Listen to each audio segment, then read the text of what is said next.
ശിരൂരിലെ മണ്ണിടിച്ചിലിൽ മരിച്ച അർജുന്റെ ലോറി ഉടമ മനാഫിനെതിരെ കുടുംബം. അർജുന്റെ പേരിൽ മനാഫ് പണം പിരിച്ചുവെന്നും കുടുംബത്തെ അപമാനിക്കാൻ ശ്രമിക്കുകയാണെന്നും ജനശ്രദ്ധ നേടാൻ വേണ്ടിയാണ് ഇതെല്ലാം ചെയ്യുന്നതെന്നും കുടുംബം ആരോപിച്ചു. അർജുന്റെ കുഞ്ഞിനെ ദത്തെടുക്കുമെന്ന് പ്രചരിച്ചുവെന്നും ഇതൊന്നും കുടുംബം ആവശ്യപ്പെട്ടിട്ടില്ലെന്നും അർജുന്റെ സഹോദരിയുടെ ഭർത്താവ് ജിതിൻ പറഞ്ഞു.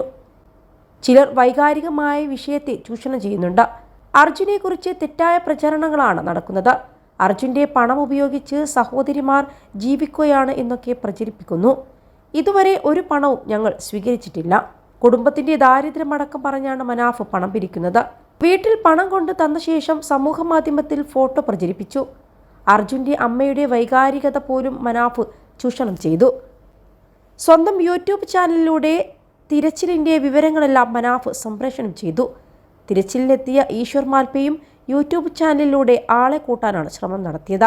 21 ലക്ഷത്തോളം സന്തുഷ്ടരായ ഉപഭോക്താക്കളും 2 ലക്ഷത്തോളം തിമിര ശസ്ത്രക്രിയകളും പൂർത്തിയാക്കിയ മലബാറിലെ ഏക കണ്ണാശുപത്രി Al Salama eye hospital, hospital road, Perinthalmanna. അർജുന് 75,000 രൂപ ശമ്പളമുണ്ടെന്ന് മനാഫ് പറഞ്ഞു പരത്തുകയാണ്.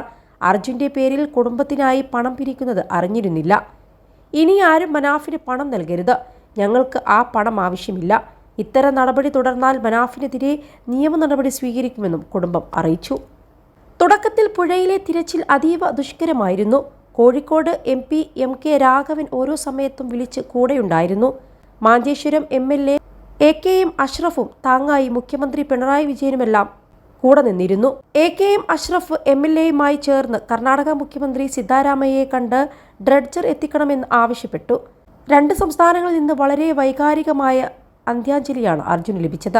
കുടുംബത്തിന്റെ വൈകാരികതയെ ചൂഷണം ചെയ്ത് അത് മറ്റൊരു രീതിയിലേക്ക് പോകുന്നതായി ശ്രദ്ധയിൽപ്പെട്ടു. അർജുൻ സംഭവത്തെ വൈകാരികമായി ചിലർ മുതലെടുക്കാൻ ശ്രമിച്ചു. ഇതിന്റെ പേരിൽ കുടുംബത്തിനെതിരെ അതിരൂക്ഷമായ സൈബർ ആക്രമണമാണ് നടക്കുന്നത്. അർജുന് 75,000 രൂപ ശമ്പളമുണ്ടെന്നും മറ്റുമാണ് പറഞ്ഞ് ആളുകൾ പ്രചരിപ്പിക്കുന്നത്. ഇത് കുടുംബത്തിന് വല്ലാതെ വേദനിപ്പിക്കുന്നുണ്ട്. കുടുംബത്തിന് ഈ പണം തികയുന്നില്ല എന്ന തരത്തിലാണ് പ്രചാരണങ്ങൾ ഉണ്ടാകുന്നത്. ഇത് വാസ്തവവിരുദ്ധമാണ്. ഇതിന്റെ പേരിൽ സൈബർ ആക്രമണം നേരിട്ടുകൊണ്ടിരിക്കുകയാണ്. പല കോണിൽ നിന്ന് ഫണ്ട് സ്വരൂപിക്കുന്നുവെന്ന് വ്യക്തമായി അറിയാം. ഒരു ഫണ്ട് പോലും ഞങ്ങൾ സ്വീകരിച്ചിട്ടില്ല. ഇനി അങ്ങനെയൊരു ഫണ്ട് ഞങ്ങൾ സ്വീകരിക്കുകയുമില്ല. അങ്ങനെയൊരു സാഹചര്യം ഞങ്ങൾക്കില്ല. അർജുന്റെ ഭാര്യയ്ക്കും മകനും ജീവിക്കാനുള്ള സാഹചര്യം ഗവൺമെന്റ് ഒരുക്കി കൊടുത്തിട്ടുണ്ട്. എല്ലാ ഘട്ടത്തിലും കുടുംബം ഒന്നിച്ചു നിന്നിട്ടുണ്ട്. അർജുന്റെ കുടുംബത്തെ മുന്നോട്ട് കൊണ്ടുപോകാൻ നിലവിൽ ബുദ്ധിമുട്ടുകളില്ല. എല്ലാ കുടുംബത്തിലും ഉള്ളതുപോലെ തന്നെയുള്ള ബുദ്ധിമുട്ടുകളുണ്ട്. സാമ്പത്തിക പ്രശ്നങ്ങളുമുണ്ട്. അർജുൻ നഷ്ടപ്പെട്ടു എന്ന് കരുതി ആരുടെയും മുന്നിൽ പോയി പിച്ച തേടേണ്ട സാഹചര്യവുമില്ല.